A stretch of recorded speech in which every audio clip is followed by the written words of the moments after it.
बऱ्याच वेळा हा प्रश्न आपल्याला पडतो की राजपूत आणि मराठा यांच्यामधील सगळ्यात जास्त यशस्वी कोण? मराठा आणि राजपूत यांच्या यशाचा इतिहास समजून घेण्यासाठी आपल्याला काही महत्त्वाच्या गोष्टी लक्षात घेणं आवश्यक आहे. ऐतिहासिक संदर्भ आणि भौगोलिक स्थान देखील आपल्याला पाहणं गरजेचं आहे. पहिल्यांदा आपण राजपूतांबद्दल माहिती घेऊ. प्रामुख्याने उत्तर आणि मध्य भारतात म्हणजेच राजस्थान, गुजरात आणि मध्य प्रदेश या ठिकाणी पसरलेला भाग हा राजपूतांच्या द्वारे केंद्रित होता. त्यांनी अनेक शतके विविध लहान मोठी राज्ये आणि साम्राज्यांवर राज्य केलेले आहे. मुघलांच्या काळात त्यांनी अनेकदा मुघलांशी वैवाहिक आणि राजकीय संबंध प्रस्थापित करून आपले स्थान आणि स्वायत्तता टिकवून ठेवल्याचं इतिहासात पाहायला मिळतं. मराठ्यांबद्दल माहिती घ्यायची झाली तर प्रामुख्याने पश्चिम भारतात महाराष्ट्र आणि दख्खनचा प्रदेश हा केंद्रस्थानी मानला जातो. 17व्या आणि 18व्या शतकात मुघल सत्तेच्या अस्ताच्या कारणामधील सर्वात मोठं कारण हे मराठ्यांचा उदय हे होतं. त्यांनी छत्रपती शिवाजी महाराजांच्या नेतृत्वात हिंदवी स्वराज्याची स्थापना केली आणि नंतर पेशव्यांच्या काळापर्यंत जवळपास संपूर्ण भारतावर आपला प्रभाव मिळवला. लष्करी आणि राजकीय रणनीतीच्या दृष्टिकोनानं पाहिलं तर राजपूत हे त्यांच्या शौर्य, युद्धप्रवीणता आणि बलिदानासाठी ओळखले जातात. त्यांनी अनेकदा थेट आणि समोरासमोरच्या लढाईवर म्हणजेच फेस टू फेस वॉरफेअरला भर दिला.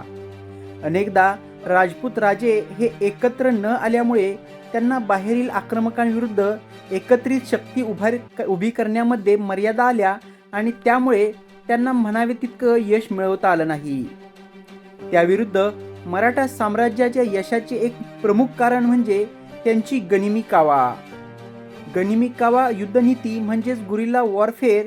याच्यामध्ये आपल्या भूभागाची संपूर्ण माहिती, डोंगराळ प्रदेशाचा फायदा घेऊन त्यांनी मुघलांसारख्या मोठ्या आणि बलाढ्य सैन्याला अक्षरशः जेरीस आणलं.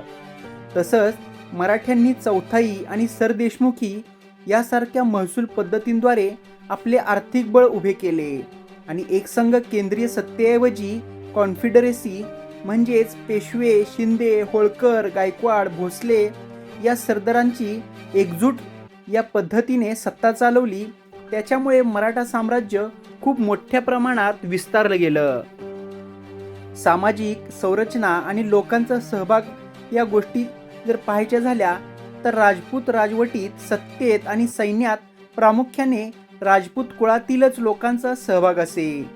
समाजाच्या इतर स्तरांचा सहभाग तुलनेने कमी असल्यामुळे त्या मानाने राजपूतांना तेवढा यश मिळवता आलं नाही.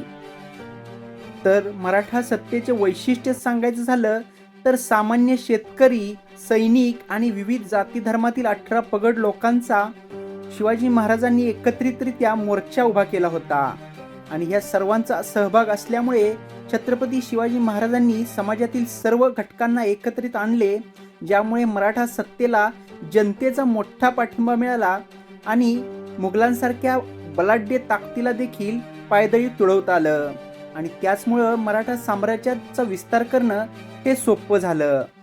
दोन्ही समुदायांनी भारतीय इतिहासात आपलं महत्त्वपूर्ण असं योगदान दिलेलं आहे.